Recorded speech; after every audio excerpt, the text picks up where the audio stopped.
Good evening बच्चों।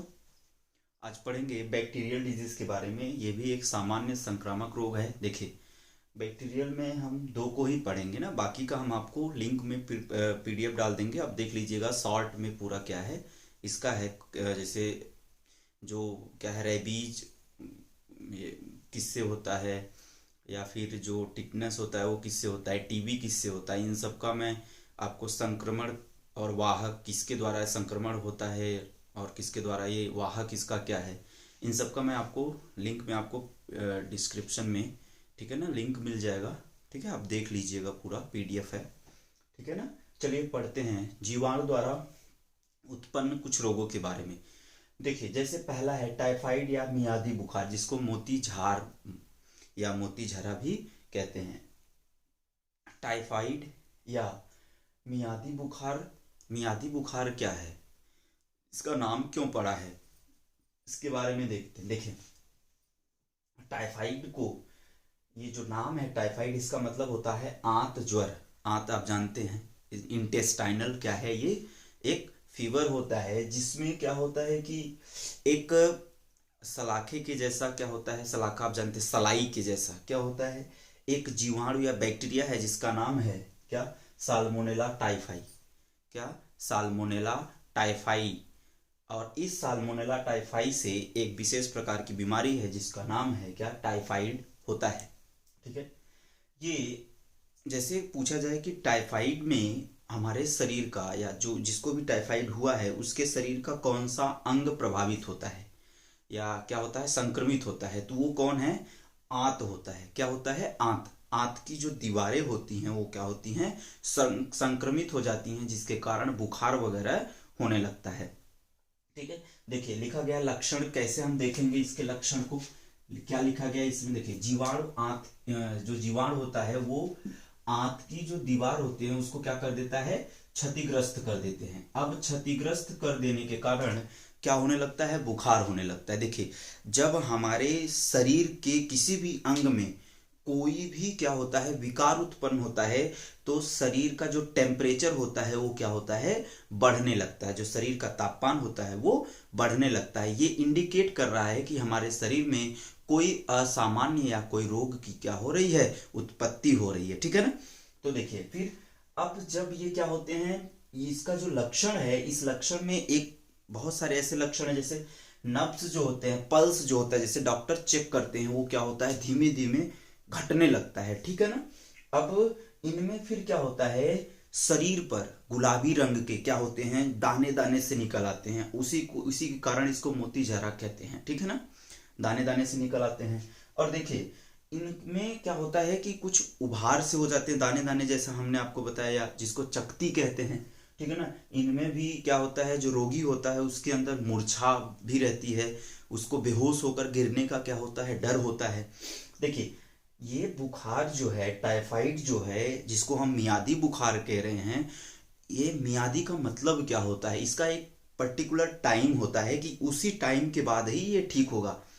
देखिए, जब टाइफाइड हुआ है तो इसका लक्षण भी एक हफ्ते के बाद ही दिखेगा, और एक जब लक्षण दिखा है उससे लेकर के, मतलब जब ये टाइफाइड हुआ है, टाइफाइड होने से लेकर के लगभग कितने हफ्ते, 2 हफ्ते से 3 हफ्ते, मतलब 14-15 दिन से लेकर के 21 दिन, 21 डेज तक क्या होता है, ये रहता है। इससे पहले कितनी भी दवाई कर लीजिए ये ठीक नहीं होगा। इसीलिए इसको कहते हैं कि टाइफाइड का कोर्स होता है 21 दिन का। ठीक है ना। तो दवाई उसमें क्या किया जाता है, पर्टिकुलर खाया जाता है। तो इसलिए इसकी एक मियाद है, मतलब एक टाइम पीरियड है कि इस टाइम के बाद ही ये क्या होगा, ठीक होगा। इसीलिए इसको क्या बोलते हैं, इसलिए इसको मियादी बुखार कहते हैं। क्यों, क्योंकि इसका एक क्या है, टाइम पीरियड है। कितना टाइम पीरियड है, 2 से लेकर के 3 सप्ताह। इस सप्ताह के बाद ही ये क्या होंगे, ठीक होंगे, उससे पहले ये ठीक नहीं होगा। लेकिन कभी कभी क्या होता है, जब ये रोग होता है ना, टाइफाइड जब होता है, तो टाइफाइड हमारे जो अस्थि मज्जा होता है, बोन मैरो जिसे कहते हैं, अस्थि मज्जा को, प्लीहा क्या है, एक अंग है जो क्या होता है, हमारे बाएं साइड पाई जाती है। ठीक है ना। ये क्या, प्लीहा को हम स्प्लीन कहते हैं। क्या बोलते हैं, स्प्लीन कहते हैं। ये स्प्लीन करता क्या है, ये स्प्लीन जैसे आरबीसी को क्या करता है, रखने का ब्लड बैंक है ये, आरबीसी को क्या करता है, स्टोर करता है, और पुराने आरबीसी को क्या करता है, किल करता है, ठीक है ना। इसे ग्रेवयार्ड ऑफ ओल्ड आरबीसी कहते हैं। क्या बोलते हैं, ग्रेवयार्ड ऑफ ओल्ड आरबीसी, मतलब पुराने आरबीसी, लाल रक्त कणिकाओं का क्या है ये, कब्रिस्तान कहा जाता है, ठीक ना। पित्ताशय, पित्ताशय आपको पता ही है, इनमें संक्रमण हो जाने के कारण से ये फिर से होने के चांसेस, मतलब टाइफाइड फिर से होने के चांसेस या दोबारा होने के चांसेस, दोबारा होने का भी क्या होता है, संभावना रहती है। किसकी, टाइफाइड की, ठीक है ना। खत्म कब, जब ये 1 या 2 या 3 सप्ताह के बाद अगर ये ठीक भी हो गया तो इसके चांसेस होने के फिर कभी भविष्य में हो सकता है। क्यों, क्योंकि इसमें जो बोन मैरो या अस्थिमज्जा होता है, पित्ताशय होता है, ये संक्रमित हो जाते हैं, जिसके कारण इसकी दोबारा होने की संभावना रहती है। क्लियर हो गया। देखिए ये जो टाइफाइड है, ये टाइफाइड फैलता कैसे, पहली बात तो याद रखेंगे, टाइफाइड कोई छुआछूत की बीमारी नहीं है, ठीक है ना। टाइफाइड क्या है, छुआछूत की बीमारी नहीं है कि किसी से आप बात कर रहे हैं तो उसके द्वारा आपको भी हो जाएगा, उसको टच कर दिया तो हो जाएगा, उसके बर्तन को, उसको वो जो बिस्तर यूज कर रहा है, जो बेड यूज कर रहा है, कोई सामान यूज कर रहा है तो उसके छूने से नहीं होता है, ठीक है ना। ये बात इसमें याद रखेंगे। फैलता कैसे है, जैसे आपने देखा था डेंगू क्या था, डेंगू एक वायरस के कारण हो रहा था, उस वायरस को ले जाने वाला क्या था, एक वाहक था, जिसको हम क्या बोलते थे, एडीज इजिप्टी, जो क्या है, एक मच्छर है। उसी तरह से जो टाइफाइड है, मतलब साल्मोनेला जो टाइफी है, ये जो साल्मोनेला टाइफी बैक्टीरिया है, ये बैक्टीरिया जब कोई व्यक्ति संक्रमित हुआ है तो वो संक्रमित होने के बाद ये उसके मलमूत्र के द्वारा बाहर निकलेगा, और कोई मक्खी जब मलमूत्र पर जाकर के बैठेंगी, अनवांटेड मटेरियल पे जाकर के बैठेंगी, और वहां से बैठने के बाद पानी में चली गई, या फिर भोजन के ऊपर जाकर के बैठ गई। अब कोई स्वस्थ व्यक्ति उस भोजन को ग्रहण करेगा तो उसके अंदर भी वो क्या हो जाएगा, जो मियादी बुखार है, टाइफाइड जो क्या है, बुखार की जो क्या है, साल्मोनेला टाइफी है, स्वस्थ व्यक्ति के अंदर भी क्या हो जाएगा, चला जाएगा, तो वहां पर भी आंत में क्या होगा, आंत में वहां पर भी संक्रमित करेगा। तो ये क्या होता है, मक्खियों के द्वारा। कैसे, जो रोगियों का क्या होता है, मलमूत्र होता है, उसके साथ ही ये क्या होते हैं, टाइफाइड का जो साल्मोनेला टाइफी बैक्टीरिया या जीवाणु है, वो रोगी के मलमूत्र के साथ ही क्या होता है, शरीर से बाहर निकलते हैं, और मक्खियों के द्वारा, इसके द्वारा बाई फ्लाइज, हाउस फ्लाई होती हैं, ठीक ना, घरेलू मक्खियां जो होती हैं, उनके द्वारा पीने का पानी जो होता है उसको ये दूषित कर देते हैं, भोजन में भी क्या होते हैं, चले जाते हैं। अब जब कोई भी व्यक्ति उस भोजन को और उस पानी को पिएगा तो उसके भी आंत में चला जाएगा, और आंत को क्या कर देंगे, वो संक्रमित कर देंगे। देखिए ये इसका जो उपचार है, इसका उपचार है एक क्या आती है, दवाई है जिसका नाम है क्लोरोमाइसीटिन। इस दवा को ले सकते हैं, ठीक है ना। इसमें क्या होता है कि इसके लिए पहले वैक्सीनेशन भी होता है, ठीक है ना। देखिए इसका आप दवा वगैरह तो ठीक है, दवा करेंगे ठीक है, लेकिन उसके लिए साफ सफाई बहुत ही आवश्यक है। अगर साफ सफाई नहीं करेंगे तो क्या होगा कि इसके फैलने के चांसेस ज्यादा है। समझ में आ गया कि नहीं। अब देखिए नियमित रूप से स्नान करेंगे, कपड़ों की सफाई करेंगे, आसपास के जो स्थान प्लेसेस हैं उनकी जब सफाई करेंगे तो इनका टाइफाइड होने के चांसेस कम हैं, क्योंकि ये क्या हैं, मक्खियों से क्या होते हैं, संदूषित। ये मक्खियां आती हैं और भोजन के ऊपर क्या होंगी, बैठेंगी, खाने वाले वस्तुओं के ऊपर बैठेंगी, और कोई स्वस्थ व्यक्ति उस वस्तु को ग्रहण करेगा, भोजन को खाएगा, तो उसको भी होने के क्या होते हैं, चांसेस होते हैं। अब कहीं बाहर जा रहे हैं, कहीं ऐसा कोई रोगी व्यक्ति मल त्याग गया है और वहीं से वो मक्खियां आकर के कपड़ों पे बैठ गई, तो क्या करना है, कपड़े वगैरह को अच्छे से साफ करना है, ठीक है, आसपास के। और कहीं से बाहर से आए तो हाथ और पैर धुल के ही आए। बहुत लोगों को सुना होगा कि अरे हाथ धुल लिया, पैर में क्या है, पैर नहीं धुलेंगे। नहीं, पैर और हाथ दोनों धुलना है। क्यों, ये तो पैर से ही आएगा ना, हाथ से तो इसको छुएंगे नहीं, पैर से ही आएगा। तो क्या होगा कि पैर के ही द्वारा हो सकता है, कपड़ों के द्वारा हो सकता है, वो किसी के द्वारा भी हो सकता है। तो इसलिए ये मत कहें कि हम सिर्फ हाथ धुले हैं पैर नहीं धुलेंगे, ठीक है ना। इसीलिए कहा जाता है हाथ और पैर को हमेशा धुलकर ही खाना खाना चाहिए, भोजन ग्रहण करना चाहिए, ठीक है ना। देखिए ये एक क्या होता है, जो साल्मोनेला टाइफी होता है उसकी संरचना कुछ इस तरह से होती है, ठीक है ना, कुछ इस तरह से उसकी संरचना होती है। आप देख लेंगे इसको, ठीक है ना, आपको हर जगह ये मिल जाएगा, आपकी किताब में भी मिल जाएगा, ठीक है। क्लियर हो गया क्या पूरा का पूरा आपका टाइफाइड, इसमें कोई कंफ्यूजन नहीं करना है, ठीक है ना। और कोई आपको कोई गलत चीज बताता है कि नहीं ये किसी के छूने से हो जाएगा, ऐसा नहीं है, इसके फेर में आप मत रहिए, ठीक है ना। अच्छे से पढ़िए और समझदार बनिए। आगे देखिए दूसरा एक और है निमोनिया, बहुत साधारण सा होता है, ठीक है ना। अब बहुत साधारण सा होता है का मतलब क्या है, कभी कभी इस निमोनिया को बोलते हैं लोग कि डबल निमोनिया हो गया। अब डबल निमोनिया और निमोनिया क्या है, पहले हम ये देखते हैं। डबल निमोनिया, पहले जो निमोनिया होता है, निमोनिया है क्या, निमोनिया एक फेफड़े का रोग है।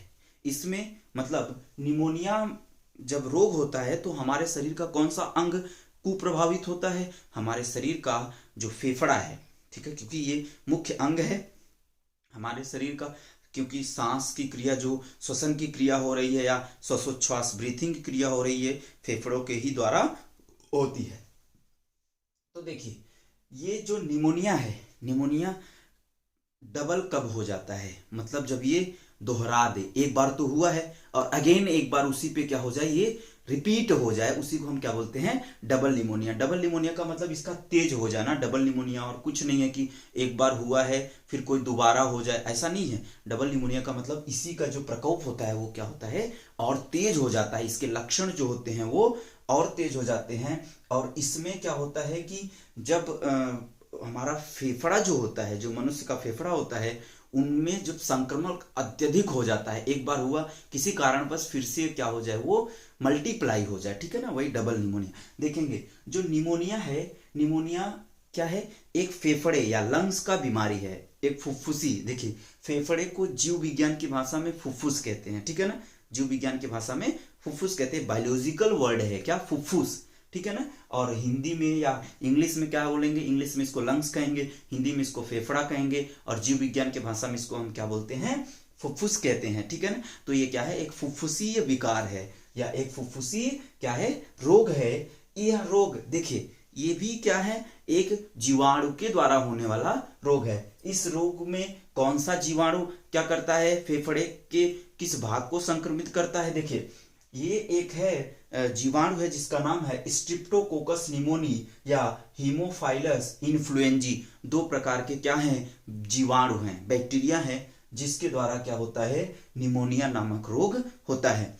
ये जो स्ट्रिप्टोकोकस निमोनी या फिर हीमोफाइलस निमोनी है, सॉरी हीमोफाइलस इन्फ्लुएंजी हैं, ये क्या करते हैं कि जो वायुकोष्ठ होता है, वायुकोष्ठ किसमें होता है, लंग्स में, या हृदय सॉरी जो लंग्स होता है या जो क्या होता है कि फेफड़ा होता है, उसमें वायुकोष्ठ जिसको हम एल्वोलाई के नाम से जानते हैं, उसके जो मेम्ब्रेन होते हैं एल्वोलाई में, उसको क्या करते हैं, संक्रमित कर देते हैं, जिससे उसमें बलगम या कफ भर जाता है, ठीक है ना, बलगम या कफ। इस कफ को आप क्या बोलते हैं, खखेट कहते हैं ना, जो खखार कर क्या होते हैं लोग थूकते हैं, ठीक है ना, आप गांव की भाषा में समझिए, ठीक है ना। तो उसमें क्या होता है, द्रव भर जाता है, वो द्रव क्या है, बलगम या कफ है, ठीक है ना, ठीक है, जो क्या होते हैं, थूकते हैं, निकालते हैं, वो भर जाने के कारण अब वो वायुकोष्ठ है, क्यों, क्योंकि उसी के द्वारा ऑक्सीजन हमारे शरीर में जा रहा है और कार्बन डाइऑक्साइड बाहर निकल रहा है। जब उसमें द्रव भर जाएगा,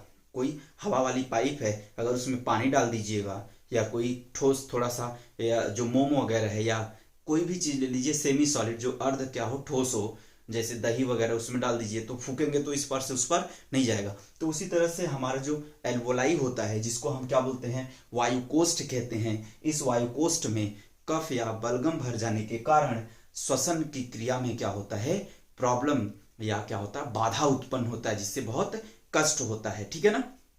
तो यह रोग देखिए, ये जो रोग होते हैं, ये कौन सा, निमोनिया, ये रोग बच्चों में, और यह रोग किसमें, बूढ़े लोगों में, जो क्या हैं, बहुत ज्यादा एजेड हैं, ठीक है ना, जैसे 70-80 के पार जो हो जाते हैं उनमें ये रोग बहुत ज़्यादा देखने को मिलता है, ठीक है ना। जब देखिए तब खखार के हमेशा खखेट बना रहता है, वो क्या करते हैं, थूकते रहते हैं हमेशा। और बच्चों में भी क्या होता है, ये चीज़ें होती हैं। याद रखेंगे ये जो निमोनिया है, निमोनिया क्या है, ये निमोनिया छुआछूत के कारण हो सकता है। निमोनिया छुआछूत के कारण हो सकता है। जैसे छुआछूत के कारण कैसे हो सकता है, कहीं कोई बच्चा है या कोई क्या है, नाक वगैरह उसकी बह रही है, ठीक है, कहीं थूका गया है, इसीलिए जो जिसको निमोनिया हुआ रहता है उसको कहा जाता है थूकना नहीं है। थूकेंगे तो उस पर राख वगैरह या मिट्टी वगैरह डाल दिया जाता है ताकि उसकी बैक्टीरिया और कहीं मतलब जो कौन है हीमोफाइलस इन्फ्लुएंजी और स्ट्रिप्टोकोकस निमोनी जो हैं वो क्या होते हैं, एक से एक जगह से दूसरे जगह न जा पाए, ठीक है ना। तो उससे क्या होता है, बचा जा सकता है। देखिए ये इसके लक्षण क्या है, निमोनिया के लक्षण आपको कैसे दिखेंगे। देखिए निमोनिया का लक्षण आपको कैसा दिखेगा, इसमें क्या होता है, कपकपी होता है।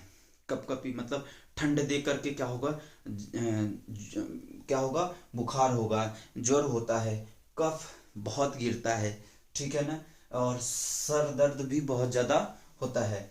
देखिए संक्रमण बढ़ने पर, जैसे निमोनिया जिसको हम डबल निमोनिया कह रहे हैं, मतलब ये निमोनिया अपने पीक पर हो जाएगा, मतलब जो क्या है स्ट्रिप्टोकोकस निमोनी या हीमोफाइलस इन्फ्लुएंजी हैं, जब ये अपने आप को बहुत अधिक मल्टीप्लाई कर लेते हैं जिससे वायुकोष्ठों में अत्यधिक कफ या बलगम भर जाने के कारण क्या होता है, जब ये रोग अपने पीक पर होता है, बहुत ज्यादा हो जाता है, तो उस समय जो रोगी होता है उसका जो ओठ है, ठीक है ना, लिप्स जो है वो, और क्या होते हैं कि जो नाखून होता है, ये नाखून कैसा हो जाता है, नीले पड़ जाते हैं। कैसा हो जाता है, नीला, ब्लू कलर का हो जाता है। और क्या होते हैं कि थूक के साथ क्या होता है, रक्त आने लगता है। इसके बाद पेट जो होता है वो भी फूल जाता है। बहुत ही दर्दनाक क्या होता है, ये रोग है। और देखिए ये रोग फैलता कैसे है, ठीक है। देखिए ये रोग अब क्योंकि बैक्टीरिया है तो बैक्टीरिया सूक्ष्म जीव हैं तो हर जगह होते हैं, और जैसे किसी को कमजोर पा गए या कुपोषण का कोई शिकार है तो उसमें ज्यादा होने के चांसेस होते हैं, या जिसका क्या है इम्यून सिस्टम क्या है थोड़ा सा लो है या कम है या कमजोर है, उनके अंदर भी ये होने के, प्रतिरक्षा तंत्र जिनका कमजोर होता है उनके अंदर भी होने के चांसेस अधिक होते हैं।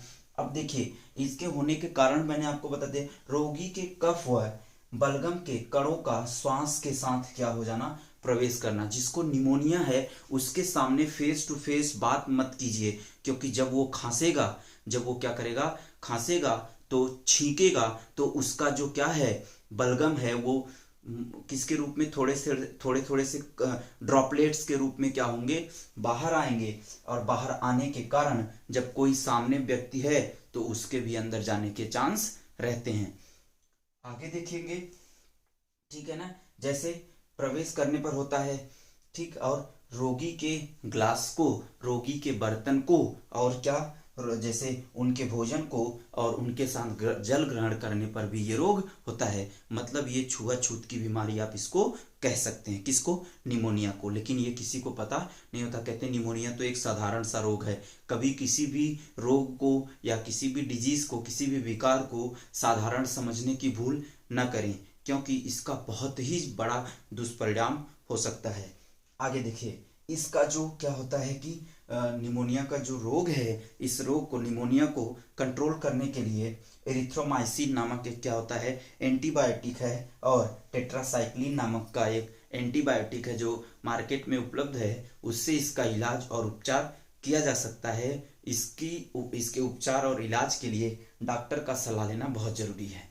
देखिए ये जो स्ट्रिप्टोकोकस निमोनी है ना, ये स्ट्रिप्टोकोकस निमोनी, इसका नाम कैसे पड़ा, pneumoniae, pleuro pneumonia like organism, छोटे छोटे होते हैं, पीपीएलओ भी हम इसको कहते हैं, उसी के जैसा होता है, लेकिन ये क्या होते हैं, छोटे होते हैं। स्ट्रिप्टो का मतलब होता है चैन के जैसा, चैन के जैसा, ठीक है, कैसा होता है, देखो चैन के जैसा। कोकस का मतलब होता है ग्रुप, चैन के जैसे क्या होंगे, ये ग्रुप में होते हैं। ऐसे बैक्टीरिया कैसे होते हैं, चैन के जैसे होते हैं और ग्रुपिंग में होते हैं, ठीक है ना। तो स्ट्रिप्टोकोकस का मतलब क्या होता है, स्ट्रिप्टो मतलब होता है क्या, कि चैन में, और कोकस का मतलब क्या होता है, ग्रुपिंग, ठीक है। ठीक है ना। तो समझ में आ गया, ये था आपका क्या पूरा जीवाणु के द्वारा कुछ उत्पन्न रोग। हम आपको इसका और जो इसमें जीवाणु के द्वारा या वायरस के द्वारा रोग हैं उस रोग के बारे में हम आपको क्या करेंगे, लिंक में आपको डिस्क्रिप्शन में आपको लिंक मिल जाएगा, आप ले करके शॉर्ट नोट बना लीजिए, ताकि जो भी क्या होते हैं कि कंपटीशन में क्वेश्चन आते हैं कि इस जीवाणु से किस जीवाणु से कौन सा रोग होता है, वो आपको क्लियर हो जाए। ठीक है ना, ठीक है, आप पढ़ते रहिए, और क्योंकि यूपी बोर्ड का पेपर भी आ गया है, ठीक है, 16 फरवरी से आपका एग्ज़ाम शुरू हुआ है, तो आप बहुत ही अच्छे से मेहनत करिए ताकि अच्छे से उनका रिजल्ट आए। और मैं तो कॉन्फिडेंस हूँ, अपने बच्चों को पढ़ाया हूँ, तो मेरे बच्चे 100% अपना 100% अप्रोच दे करके काम करेंगे। ठीक है, wish you all the best, thank you.